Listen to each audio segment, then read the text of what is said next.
In case you're wondering, that last verse is not just for me. Just because I happen to be the minister doesn't mean that I'm the only one with a ministry. I'm glad you know that. I've been thinking a lot about belief and belonging. As our country and the world seem to have become more polarized, more divided into us and them, I wonder about the foundational agreements that create and hold these categories. And by foundational agreements, I am talking about beliefs. And apparently, I am not the only one thinking about beliefs. This morning, in the McNuggets of news that I get each day from the New York Times, the leading story was about how the Times is launching a believing newsletter about modern religion and spirituality. To kick it off, there was an article about how chatbots are mimicking chaplains and even gods. So these apps are at the top of sales from the Apple App Store. Bible Chat, a Christian app, has more than 30 million downloads. Hallow, a Catholic app, which was Apple's most downloaded app at one point last year, ahead of Netflix, Instagram, and TikTok. These subscriptions cost about $70 a year. Adjust your pledge. No. Kidding. Apps like Pray.com, a platform that encourages people to pray, has about 25 million downloads, and they're rolling out chatbots too. So imagine praying and getting a response on your device. These apps don't start out with a big disclaimer that every response you get is automatically generated from artificial intelligence. They just invite the user to type in a prayer, and in the same amount of time it takes to get a chatbot from the Geek Squad to respond and ask what is wrong with your computer, poof, God, chatbot, answers. And this is an example that they gave. Hi, God. Greetings, my child. The future is in God's merciful hands. Do you trust in his divine plan? I know, even without the creepy voice, right? The chatbot then offers some Bible verses to offer comfort and hope. What? I'm just going to say, that's really all I can say to that is what? But I want to talk about beliefs, because clearly there is a connection there, right? I really hope people don't think it's God answering. Oh, that just hurt my heart really hard. Okay. Beliefs can be tricky. Some of us still carry the wounds and baggage of spiritual trauma where beliefs and behavior may have been prescribed and thrust upon us. But they also serve to give us a sense of belonging, to be part of something. And we were told that that something was important and life-changing. I know that I still carry those kind of sticky web remnants decades later, because sometimes the life-changing isn't always a good thing. Today I want to reflect with you how belief and behavior can lead to belonging, as well as what happens when those qualities are missing or have run amok. Unitarian Universalists tend to appreciate belonging, and we can do behavior, think covenants, but boy, howdy, how we can resist belief.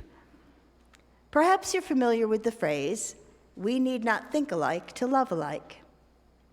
Now, whether that phrase is connected to our Unitarian ancestor, Francis David, or to the founder of Methodism, John Wesley, both are attributed, the notion speaks to our enduring value of pluralism, the conviction that we can fundamentally disagree and still do the work of love in the world. Considering the state of the world, I have some reservations in this regard. Maybe something got lost in translation, or perhaps there is a point of no return where beliefs, fundamental stories about the cosmos and our place in it, are simply too divergent. Each one thinks they are right, that their actions are justified. Cue Zach's story. So look at the Zachs. Both are convinced that they are on the path, the one true way, the one true direction, and neither one is willing to give even an inch. And who loses? Not the world. The world will find a way around them. It remains that those who cannot flex and bend can be left behind. Because in the story, and sometimes in life, both parties think they're right. Right? Neither can yield without giving up something essential about their identity, their understanding of who they are in the cosmos, even if it is a Seussian one. What happens when beliefs no longer hold us together but divide us, whether that is between once friends or across made-up geographical boundaries? I mean, what happens? What we believe about the world and our place in it tells much more about us than we might think. So if you know a bit about UU history, then you may have heard of a little something called the Baltimore Sermon, delivered not at this year's General Assembly in Baltimore, but as part of an ordination service in 1821. The sermon, delivered by the notable William Ellery Channing, carefully constructed the case for something new to be born: Unitarian Christianity. Up to this point, Unitarianism had been recognized as a heresy of Christianity. I mean, there were liberal Christians, but Unitarian Christianity was a blemish on the veneer of Trinitarianism. So Channing transformed a term of contempt, "Oh, you Unitarian, you," into something that Unitarians could be proud of, which ultimately led to the formation of the American Unitarian Association just 4 years later. So I will not read to you the entire text of the sermon, because we'd be here till way past lunchtime. Sermons were really sermons then. But if you're interested, you can find the abridged version of it on the UUA website, uua.org. Radical in its day, we might at this time squirm in discomfort at how Christian and how orthodoxic, how orthodoxy it still is. And really with defining minutia about the character of Jesus Christ and how he is unlike God. Seminary is a thing, so we had to read all of it, but you don't have to read all of it. So what is most telling to me about this is that Channing presupposes that his audience shares a body of belief. It's how they know they belong. Shared belief meant shared belonging. In this case, his audience was liberal Christians. He was naming Unitarian Christianity. So let's skip ahead to another spiritual ancestor whose name is remarkably similar, William Channing Gannett. And the remarkable similarity is not that remarkable, as Ganning was named for and christened by William Ellery Channing. The Baltimore Sermon, remember that's Channing, that entitled Unitarian Christianity, was penned and delivered in 1821. And that secured Channing's place as the father of American Unitarianism. His namesake, William Channing Gannett, also a Unitarian minister, wrote an essay titled Things Most Commonly Believed Today Among Us. Whew, that was a title. things most commonly believed today among us. He penned that in 1887, and it was created as a faith statement for the Western Unitarian Conference. At that time in the 1800s, West was like Iowa. So it was the frontier, and they needed a common way of understanding who they were going to be as they went out into these places that hadn't maybe experienced Unitarianism. So in 1887, it was voted on in a group in Chicago, and it was adopted by a vote of 59-13. So it was just 66 years after William Ellery Channing delivered and defined American Unitarianism that his namesake was compelled to try again. Maybe it was because it was a shorter document, I don't know.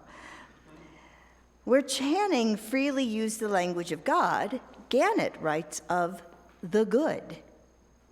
So I'm going to share with you just a couple of statements, and we must grant them some grace. It was the 1800s, and so masculine language was meant to be universal. We believe that to love the good and to live the good is the supreme thing in religion. We hold reason and conscience to be final authorities in matters of religious belief. We honor the Bible and all inspiring scripture, old and new. We revere Jesus and all holy souls that have taught men truth and righteousness and love as prophets of religion. There's more, but I'll stop there. I think we could probably have those statements on a framed something, and we'd be 98% okay. Yes. The use of conscience, yes. Understanding our place in the universe, yes. You'll note, though, that all these statements start with two words: we believe.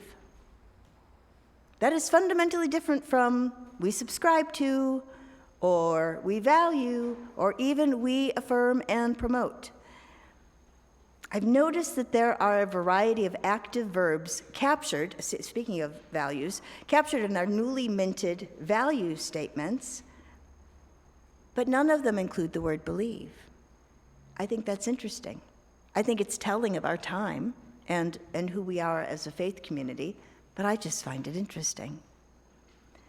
For the Western Unitarian Conference, the frontier of one side of our ultimately blended faith family, the majority voted in favor of belief. Those beliefs had been refined and redefined, but they still spoke to a common idea and purpose, a sense of belonging. Even the first Humanist Manifesto, penned in 1933 and signed by bunches of Unitarians, by the way, begins with the language of belief. Again, with grace extended for masculine language as being all-inclusive. The second point of the Humanist Manifesto says, humanism believes that man is part of nature and that he has emerged as a result of a continuous process. Humanism believes. Sorry, humanists. Did I just give you the willies? It's okay. Breathe it through. We're good. It's in the 2001 UUA Commission on Appraisal report, Belonging, the Meaning of Membership, that the emerging identity of Unitarian Universalism as intentionally pluralistic starts to become explicit. At this point, we were 40 years into the blending of our faith families. Unitarianism and Universalism got married in 1961. And at the time, they were still Christian denominations. Unitarianism had gone way more humanist, but the Universalists still considered themselves a Christian denomination. And it was the World Council of Churches that looked at the both of them and said, no, not really. The principles and sources that can be found in the front of our gray hymnals had been codified at this time, and many UUs defined themselves with hyphens. UU Christian, UU Pagan, UU Buddhist. Spiritual paths and practices began to be a source of identity. Apparently, being a Unitarian Universalist wasn't enough. There was a need for these additional labels. The commission found that people were becoming members of congregations because of an individual need for growth and transformation, rather than as participants in a social expectation or even acts of social justice. Although a great many would still have found resonance with Gannett's, things most commonly believed today among us, there arose generally a distaste for any expectation that UUs could possibly share beliefs. Unitarian theologian James Luther Adams reminded us that for practitioners of liberal religion, revelation was individual and continuous. And as A. Powell Davies, one of the great ministers of the 20th century, memorably put it, life is just a chance to grow a soul. A soul, individual. So, at the beginning of the new millennium, that we are all these 25 years into, at the beginning of that, shared belief was officially off the table, and individual growth became the dish du jour. So, I wasn't raised UU. I belonged to a faith tradition where belief was stiflingly static. That was also the birthplace of my spiritual trauma, so I am not advocating for a common creed that all must adhere to. And I'm equal parts charmed and a bit alarmed at the loss of shared belief. I am complicated. I contain multitudes. So, because we know, according to Sophia Laya and Faz, UU religious educator, it matters what we believe. I'm one, you are all. Oh, I'm not going to be able to see that. Sorry, station break while she gets something she can see. My glasses are safely in my purse. Some beliefs are like walled gardens. They encourage exclusiveness and the feeling of being especially privileged. Other beliefs are expansive and lead the way into wider and deeper sympathies. Some beliefs are like shadows, clouding children's days with fears of unknown calamities. Other beliefs are like sunshine, blessing children with the warmth of happiness. Some beliefs are divisive, separating the saved from the unsaved, friends from enemies. Other beliefs are bonds in a world community where sincere differences beautify the pattern. Some beliefs are like blinders, shutting off the power to choose one's own direction. Other beliefs are like gateways, opening wide vistas for exploration. Some beliefs weaken a person's selfhood. They blight the growth of resourcefulness. Beliefs nurture self-confidence and enrich the feeling of personal worth. Some beliefs are rigid, like the body of death, impotent in a changing world. Other beliefs are pliable, like the young sapling, ever growing with the upward thrust of life. There's a reason that we love that so much, right? For some of us, it names so much of our experience. In contemporary Unitarian Universalism, it is covenant rather than belief that calls us and binds us. The sacred promises that we make about behavior and, by extension, belonging. Maybe you've heard the smug quip, deeds, not creeds, to describe Unitarian Universalism to non-insiders. But does that adequately describe this faith that is always in beta testing mode? Deeds, not creeds, could just as easily describe the Rotary or Kiwanis or any other social organization that seeks to do good in the world without imposing a belief system. Okay, so we have reached the magic place in the service where I can see written large on your faces, who cares? It's always an excellent question. I'm so glad that you ask it. And I hope the answer to who cares is all of us. We all care. That's the world I'm going to live in today. That's the snow globe I'm going to occupy. Of course we all care. If we cannot define this life-saving and life-changing faith, then we are doomed to disappear. During my first January intensive in seminary in Chicago, Chicago, let's all have a moment of silence for that. I took the Arts of Ministry with Reverend David Bumbaugh. Perhaps some of you have heard and remember me talking about the impact that he has had on my own ministry.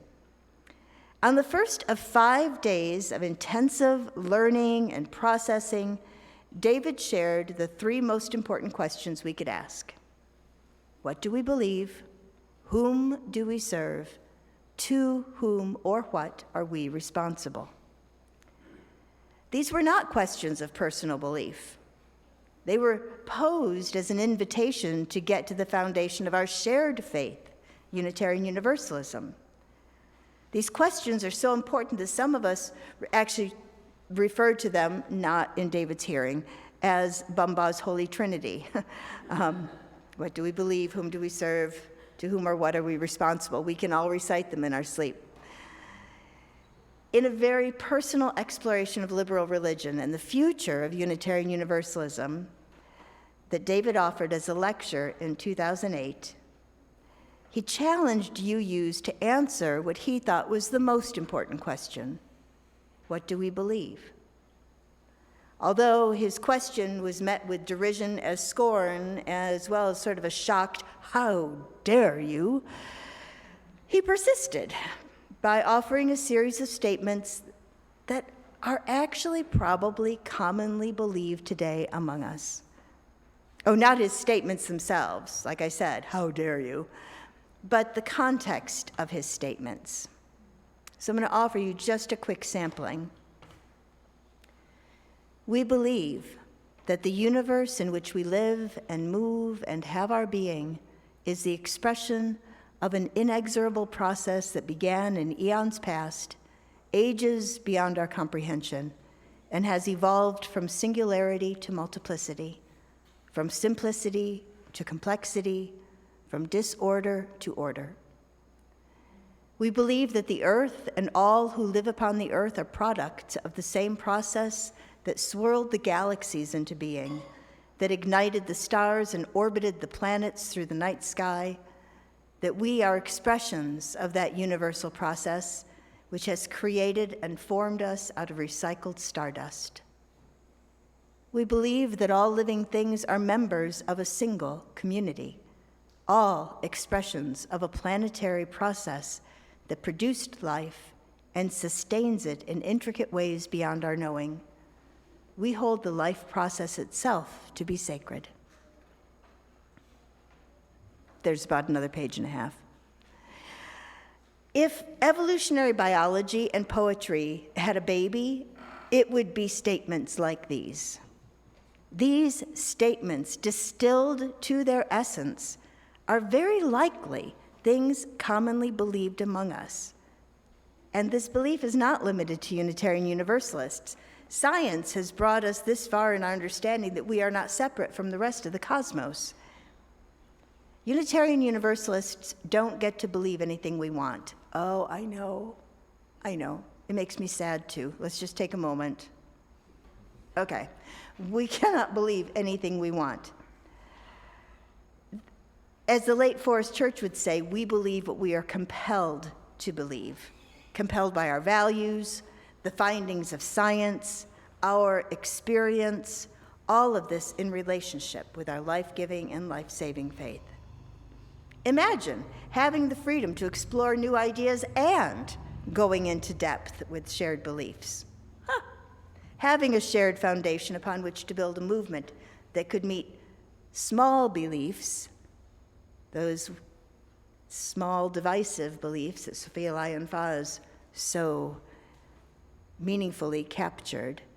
If we could meet those little beliefs with expansive beliefs that bring sunshine into children's lives. There are entirely too many small beliefs in our world beliefs that limit the power of love and cause people to fight over scriptural jots and tittles. So why is all of this important? Can't we belong together just fine without shared beliefs? Maybe. I'm not sure we have such a good track record. Truly, it's only been since the first third of the 20th century that Unitarians opened the door to a more humanistic framework. And the Universalists kind of just hopped on for the ride when the two faiths merged in 61. We are still new at this. We've tried principles, and we have recently made the move to values statements. But as David Bumbod contends, the world deserves to know what we believe. Heck, we deserve to know what we believe. I don't think we would lose any of the variety that Unitarian Universalism contains, but we might have a context. Maybe think of it as a Trivial Pursuit pie. It's got those 5 little wedgie places, and you can stick things. Yeah, okay. I'm not good at Trivial Pursuit, but I like to try. But we could have all kinds of interesting things in that pie piece that we share. I have such great hope for this religion that puts its faith in us. I have great hopes that we have the capacity to flex, to change, not regressing and adopting discarded belief systems, like struggling into a winter coat that is 2 sizes too small, but taking a full breath, maybe the first in a very long time, and embracing the challenge not only to do the work on our own personal spiritual to-do list, but to weave a blanket of hope that begins with knowing who we are and what we have to offer the world. Because beliefs drive behavior. We have witnessed way too much of the shadow side of this assertion, and I think it is time that we stop letting religions that espouse fear and discrimination have a disproportionate amount of influence. If we believe in the essential love of God, of the universe, of the all of it, of our capacity, not just valuing all of those attempts to bring it into a truly inclusive expression, but embracing it and knitting it into the very fabric of our being, we are going to respond to the world from that place of love. And it really is okay if we don't agree on what we mean by God, love, all of it, mystery. It's okay. We don't need to agree on the jots and tittles. We need to find a way to embrace that larger picture. So the equation still works if we use words like ultimacy. I think we are much more comfortable with the second and third of Bumbod's assertions, which by now you have forgotten, and you would have failed that quiz.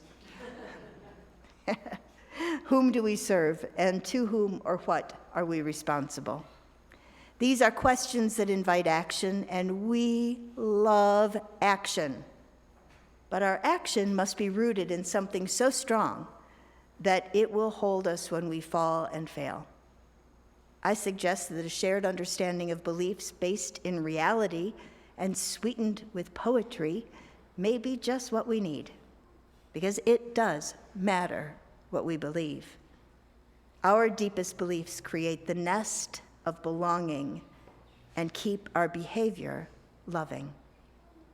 May we discover anew the sweet sense of belonging, and may we find ways to live into the hope that we need not think alike to love alike, or even, maybe, believe alike. May it be so. May we make it so.